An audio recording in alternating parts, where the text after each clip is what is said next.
Hello students, I am an Hindi teacher in Adarsh Senior Secondary School, Khaisirgarh. Hope you all are fit and fine. I welcome you all to join online classes.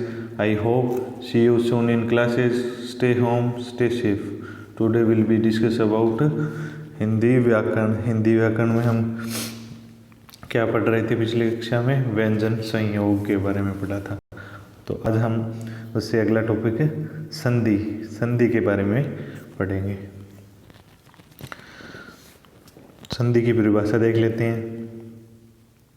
संधि शब्द से ही आपको पता चल रहा है कि कोई चीज़ की संधि किसे कहते हैं. कोई दो देश हैं, उनके बीच में जो क्या होती है, किसी भी चीज़ पर एग्रीमेंट होता है या सहमत होते हैं तो वो क्या करते हैं, संधि करते हैं. संधि का अर्थ ये भी एक अर्थ होता है और एक होता है भी संधि का अर्थ मेल करना. भी इनके बीच में क्या होगी, संधि हो गई तो मतलब इसका मेल हो गया. ठीक है. उसी प्रकार से क्या है कि व्याकरण के अंदर क्या है, व्याकरण के अंदर किसका मेल खाएंगे, वर्णों का. दो वर्ण हैं वो आपस में पास में आ जाएंगे तो उनका क्या है, मेल हो जाएगा. तो ये क्या हो जाती है, संधि. ये होगी संधि शब्द के बारे में. तो संधि दो ध्वनियों के या वर्णों के परस्पर मेल को संधि कहते हैं. दो ध्वनियों या वर्णों के परस्पर मेल को क्या कहते हैं, संधि कहते हैं. दो उनका मिलना, अर्थात जब दो शब्द मिलते हैं, जब दो शब्द हैं वो मिलते हैं तो प्रथम शब्द की अंतिम ध्वनि या वर्ण तथा मिलने वाले शब्द की प्रथम ध्वनि के मेल से जो विकार होता है उसे क्या कहते हैं, संधि. अब जैसे ये एग्जाम्पल दिया हुआ है, पहला शब्द कौन सा है इसमें, राम. दूसरा शब्द कौन सा है, अवतार. तो राम का क्या हो गया, अंतिम शब्द. प्रथम शब्द का अंतिम ध्वनि या वर्ण, अंतिम वर्ण या ध्वनि कौन क्या है, मैं है. तो ये मैं हो गया. और जो मिलने वाला शब्द है उसकी प्रथम ध्वनि, उसकी प्रथम, अवतार का प्रथम वर्ण या ध्वनि कौन सा हो गया, ए. तो ये मैं प्लस में ए, ये मिल रहे हैं. ठीक है. तो मैं में क्या है, मैं किससे मिलके बना होता है, मैं होता है मैं प्लस ए. व्यंजन किसके संयोग से बनते हैं, स्वरों के. तो मैं का आपको जैसे कै प्लस ए का आपको मेल करके पिछली जो वीडियो थी उसमें बताया था. तो इसमें मैं प्लस ए है तो ए और ए मिलके क्या बन जाएगा, आ. ये हम आगे स्वर संधि के अंदर पढ़ेंगे. ठीक है. ये आ क्यों बना, तो इससे क्या बन गया, राम प्लस में अवतार से रामावतार. ओके स्टूडेंट्स, आगे बढ़ते हैं हम. इसकी एक और जो परिभाषा या ये देख लेते हैं. दो वर्णों की अत्यंत समीपता. दो वर्ण हैं वो क्या है, अत्यंत समीप आ रहे हैं. जैसे सु प्लस में अलप, ये तो इसका क्या है, कारण है. कार्य क्या है, वर्ण परिवर्तन. ये क्या कार्य करेंगे, दो वर्णों की अत्यंत समीपता आने से क्या हो जाएगा, वर्ण परिवर्तन. दो वर्णों के अत्यंत समीप आने से वर्ण परिवर्तन होना ही संधि है. ठीक है. तो ये अलग अलग हमने इसके बारे में दो तीन तरीके से संधि के बारे में अध्ययन किया.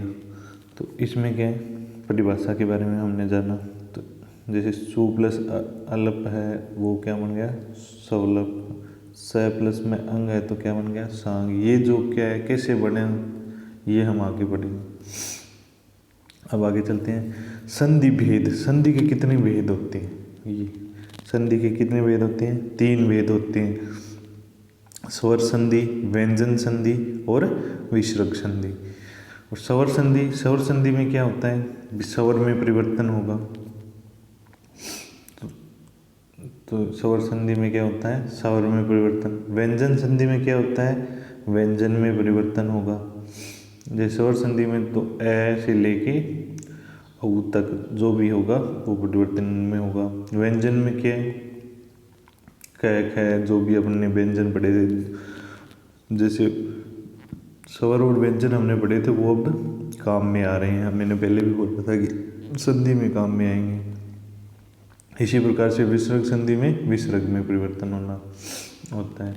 इसकी ये तो एक और संक्षिप्त रूप में इनके बारे में जानकारी है। आगे हम इसके विस्तृत रूप में इनके बारे में चर्चा करेंगे। अब एक दो छोटी छोटी बातें हैं जो संधि के लिए आवश्यक हैं। तो संधि के लिए, संधि की कसौटी या परख कह सकते हैं आप उनको भी। संधि विच्छेद कैसे होता है, संधि का शब्दों का संयोग कैसे होता है। तो संधि विच्छेद परख या कसौटी में फर्स्ट जो पॉइंट है वो क्या है, विच्छेद करने पर दोनों अंश सार्थक होने चाहिए। दोनों अंश क्या है, दोनों अंश कौन कौन से। अब जैसे ये अपन ने यहाँ पे राम प्लस अवतार जो किए थे, ये तो अपने को विच्छेद दिया हुआ था। अब अपने को सीधा शब्द दे के उसका विच्छेद पूछ सकता है, विच्छेद दे के उसके संधि पूछ सकता है उस शब्द की। तो अब इनमें इसमें से जैसे ये जो एग्जाम्पल के रूप में या समझाने की कोशिश की है, मह प्लस ये जैसे महामात्य है। अब ये शब्द की संधि संधि विच्छेद करना है। तो संधि विच्छेद करना है तो इसमें से आप देखना विसंधि विच्छेद कैसे होता है, कौन सा रूप सही है। जैसे मह प्लस में अमात्य, तो इसमें क्या है, मह दोनों अंश क्या होने चाहिए, सार्थक होने चाहिए। जैसे मह है तो ये क्या है, हिंदी के अंदर कहीं भी नहीं होता है। अमात्य है ये होता है, अमात्य का अर्थ जैसे मंत्री के रूप में होता है अलग से इसका। मह प्लस अमात्य ये दूसरा जो रूप दिखाया गया, इसमें से ये दोनों ही नहीं होते हैं। अब आप संधि तो ये कर सकते हो मह प्लस में अमात्य, लेकिन ये दोनों रूप ही हिंदी में विद्यमान नहीं है। अब जैसे महा है वो ये क्या है, ये शब्द हिंदी में मान्य है, लेकिन अमात्य आपको पहले बताया था ये मान्य नहीं है। अब ये बनेगा इसका महा प्लस में अमात्य। अब ये दोनों ही वर्ड हैं वो हिंदी में विद्यमान है। तो आपको ये चीज़ें भी ध्यान में रखनी होगी कि वो शब्द है वो सही है या नहीं है। ये मह रूप आपने कहीं भी नहीं देखा होगा, आपने महा जरूर देखा होगा, महा से महान बनता है।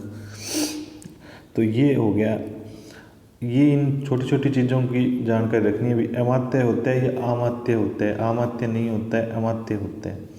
ठीक है, ये शब्द आपको ध्यान में होंगे ना, तो उससे संधि विच्छेद करने में या संधि करने में किसी शब्द की बहुत आसानी हो जाएगी आप। ये तो हो गया फर्स्ट, जो दोनों अर्थ अंश क्या होने चाहिए, सार्थक होने चाहिए।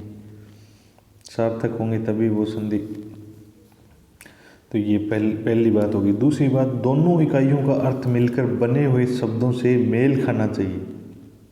अब जो दोनों जो शब्द हैं, दोनों जो इकाइयों का अर्थ है वो मिलकर बने शब्द से क्या खाना चाहिए, मेल खाना चाहिए। जैसे परीक्षा है, परि प्लस में, अब इसका विच्छेद है वो क्या है, परि प्लस में इच्छा।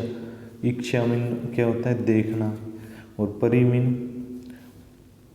अब जैसे परि ये सार्थक है। अब परि उपसर्ग में आता है, जैसे उपसर्ग लग के परि, और ये परि भी सार्थक है।